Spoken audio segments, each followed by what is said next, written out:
And welcome to today's webinar. This is the RemotEDx Connectivity Champions informational webinar. I'd like to thank you for joining us today. This webinar has been put together to provide some overview and background information regarding the RemotEDx Connectivity Champions, and just to provide an explanation of who we are and what we're doing and our focus and role in the larger picture here. We hope that this webinar is informational from the standpoint of providing an overview of the program, the Connectivity Champions program, as it relates to the edX project. This is brand new. There are a lot of things that we're learning along the way, but we're excited for the opportunity to be able to support remote learning opportunities in the state. My name is Ed Hill. I'm a project manager with the Management Council, and I'm working with Joe Mancini, who is the lead coordinator for the Connectivity Champions. I'd like to provide you with a little bit of background about RemotEDx and an overview of that, and to explain where all of this came from. On July 28th of 2020, Lieutenant Governor John Husted shared the state's plan to expand broadband services in Ohio. And part of that plan involved an announcement. He announced on that day that the state would set aside $50 million of state funding through the Federal CARES Act to provide hotspots and internet-enabled devices to students for purchase between July 1 and December 30th of 2020. And through that $50 million, there was a grant opportunity provided for schools and districts to apply. Of that, 950 awardees were identified and received funds. And just to talk a little bit about what the eligible folks were able to do with those funds, they could purchase devices and services that provide connectivity. And that connectivity is defined as such. Home internet could be paid for by the district for students. Hotspots or MiFis with a service plan could be purchased.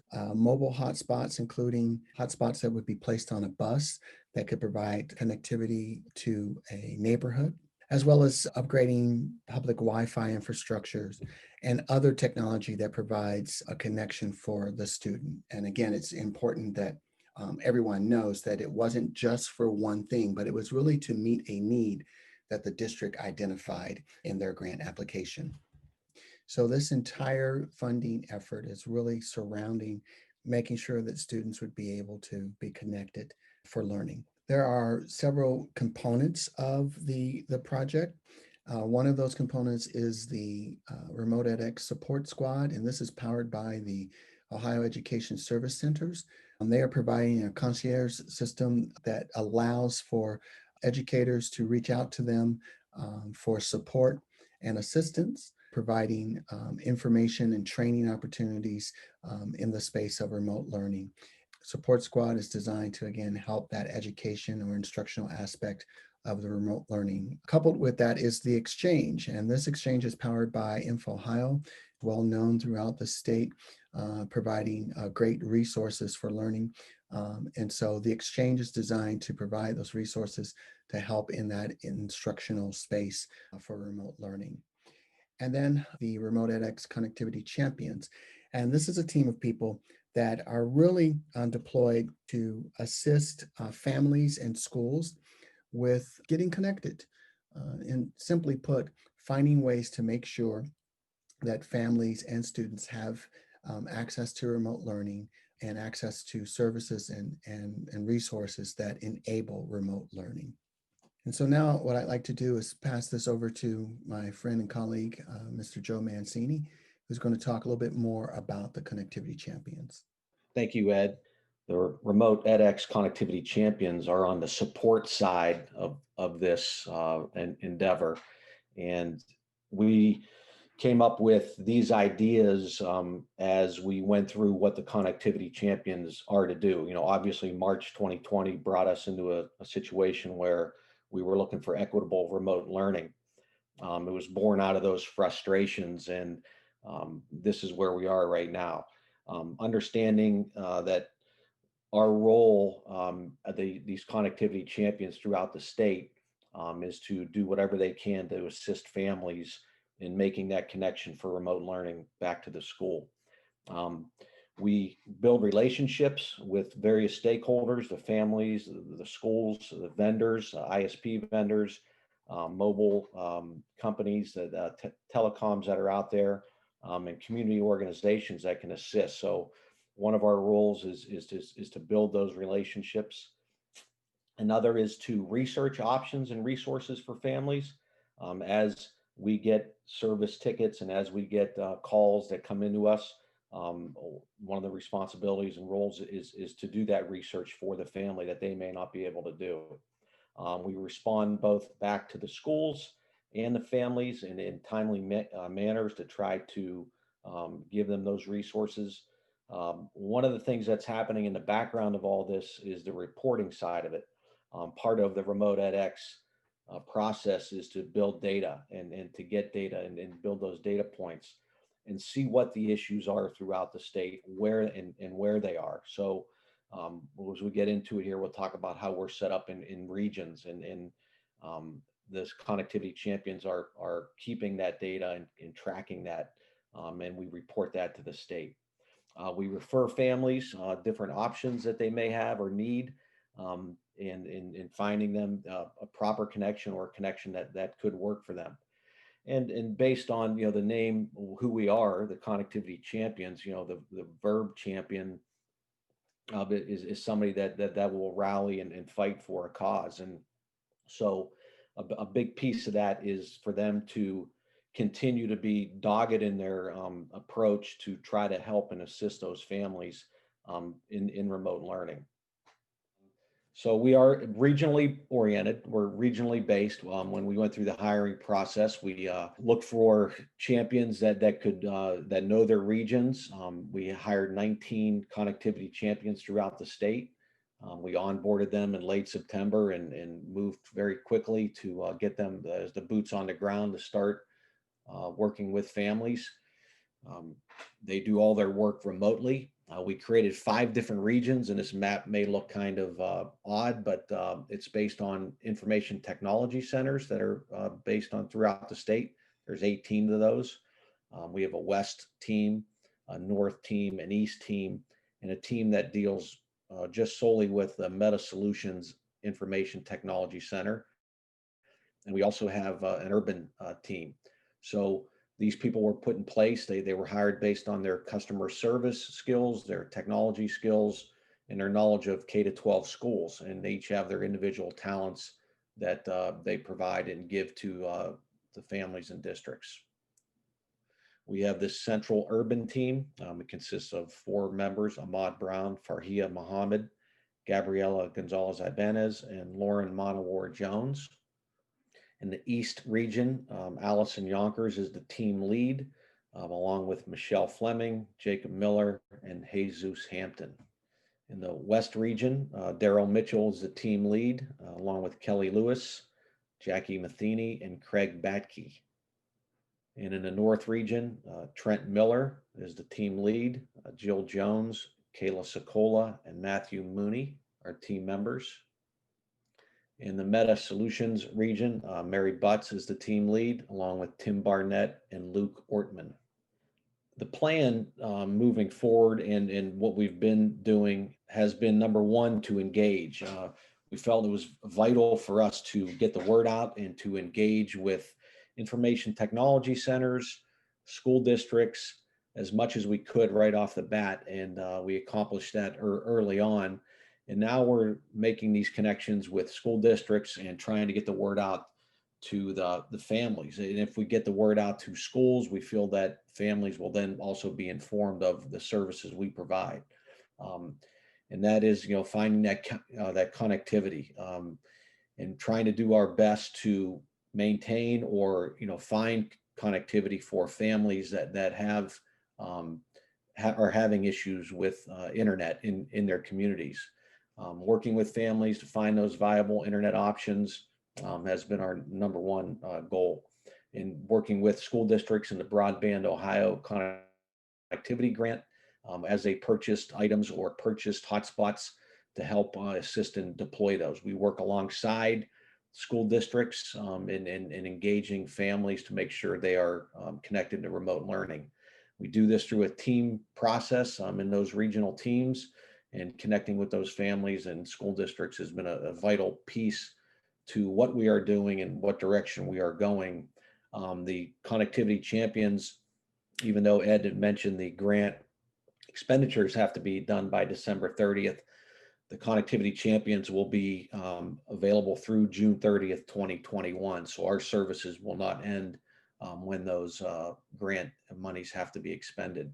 So, that's been our plan, getting that engagement. And that's what this webinar is about also, to get the word out on who we are and what we can provide. Just a couple of stories that have come in since we've been gone live that kind of give you an idea of what we're dealing with and the different kinds of issues that families are running into. One of those is a parent contacted us as a child with health issues and did not really want to send her child to school, but was, because there was no remote options for her, and her internet was not very strong, and it wasn't working. So they got in touch with us. The champion started working with the parent. The champion worked with the internet service provider and the school district through this back and forth liaison process, finding out that the reliable internet was because of an obsolete router that the family still had. So working with the internet service provider, they were able to obtain a new router, and they were actually credited on their account for not being provided that. Another story is a parent of two children. The mother was recovering from COVID, and the children were quarantined along with her and learning remotely. The teacher suggested that she get in touch with us because she did not have internet because because of the pandemic, and financially they could not continue their service for with their ISP. So we got involved at Champion, started working with the parent, contacted the school district and their IT director. Turns out the school district was purchasing hotspots, and parents had to fill out an online form. So without her having internet, we assisted in that. We helped the parent fill out the form. It got to the IT director, and they were given the hotspot for connectivity. So those are just two stories of the typical things that we are seeing. We are solving those short-term problems, but keeping that data for the long-term issues that we're seeing throughout the state. And so now I'd like to talk a little bit about the value added. And I just want to just briefly emphasize some of the points that Joe made. I think it's very important to understand a couple of things. One, as it relates to the support that we are providing, we are fully aware and well aware of the fact that schools and districts have support systems in place for their families in many cases, especially with technology deployments or even a technology response to the current pandemic. Our job and our role is really not to replace those. Our role is really to come alongside and to accent what is already being provided. We're finding in some cases that families may or may not know about the services that are available, or may not know how to navigate to utilize those services. And so we see that the champions could actually assist in pointing them in the right direction and pointing them to those services that exist that they may not be aware of. Again, we are providing additional support, not replacement support. So I wanted to make sure we stated that up front. The other thing is we are advocates for families. As you heard Joe mention just a couple of the scenarios and stories that have happened already. The champions work very hard to do research and do the legwork to make phone calls or to identify possible solutions to problems, certainly within their reach, within their realm. We are not an entity that is providing funding of any sort. So meaning that we do not make purchases of equipment or devices. We do not make negotiations with internet service providers. We do not pay bills or things of that nature, but we do research to identify where there might be benefits of discounts or different arrangements or opportunities that might be offered that would be difficult or challenging for families to do on their own. And we can kind of do some of that work with the champions. So we are advocates helping the families in their needs regarding remote learning. As Joe mentioned, we also are tracking data, and the importance of that is reporting that data back to those folks that are making decisions about broadband access here in Ohio. It's one thing for a local school district to be collecting that data, which I'm sure in many cases they are collecting information about their families, their students, and their needs. But what we're able to do through our ticketing system and through responding to the needs that have been expressed to us, what we're able to do is to aggregate that information and look at that from a statewide perspective, which gives us a different purview and allows us to kind of highlight some of those issues and concerns that we're seeing across the state, not just in one or two areas. It makes the case a little bit more powerful. And then I would like to lastly just add that all of those things that we've been talking about, all of the support services that we've mentioned, all of the advocacy pieces we've talked about, the data collection that we're doing on behalf of schools and districts, all of that is at no cost to the school or district. Even though it's additional support, it's not at a cost to the district. So we wanted to emphasize that. If there is a need for support, these are the ways that your families and students can reach out. You can visit us at our website, which is www.ohio-k12.help/RemotEDx. That is the link that will take you to the main page that houses all three of the support services that have been put together for Remote edX. If you need specific support in the area of connectivity, you just click on Connectivity Champions logo, and that will bring you to the form where you can fill out a support request. You can also call us at 844-K12-OHIO. That's 844-512-6446. There you'll go through a series of prompts that will take you to a connectivity champion. You can also reach out to us by email or text. You can send a text or an email message to connectme@ohio-k12.help, and that will also reach one of the champions. Thanks, Ed. Our next steps is to continue our outreach, the news and information. On that site that Ed mentioned, there are flyers. There's a family flyer that can be used and sent out. There's also an informational flyer.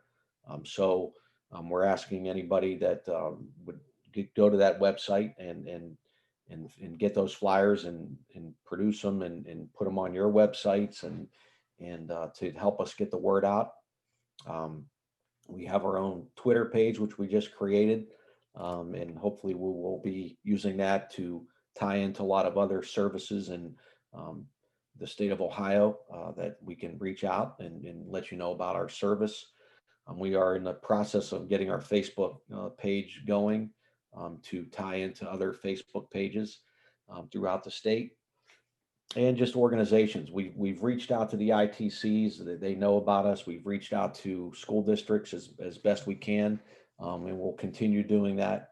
And then the other part of that is the community organizations, the PTAs, the community groups that are out there that can get the word out to families to let them know we are here to help and serve those families that are on remote learning, and your friends and colleagues that may be out there to also get the word out. And the bottom line, as we knew in March when the closures happened, the equitable access to learning in Ohio was brought to light across the country. So, with Remote edX and the different programs that are part of that Remote edX, the exchange and the support squad, we're the first ones to go online and be live for school districts and families. So again, it's reaching families, it's reaching school districts to make sure that learning is happening across the state and it's equitable regardless of zip code. And that's the ultimate goal of the program. And so with that, we'd like to thank you for your time, and we certainly appreciate you taking time out to be with us. We hope that this information has been helpful and answered some questions that you have. I want to thank Joe for his leadership in this project. As he mentioned, this is brand new, and he's done an incredible job of leading his team of people. We do this, as Joe mentioned, for the purposes of making sure that everyone has access to quality learning opportunities. And so, but again, we want to thank you for your time, and we look forward to working with you. Have a great day, everyone.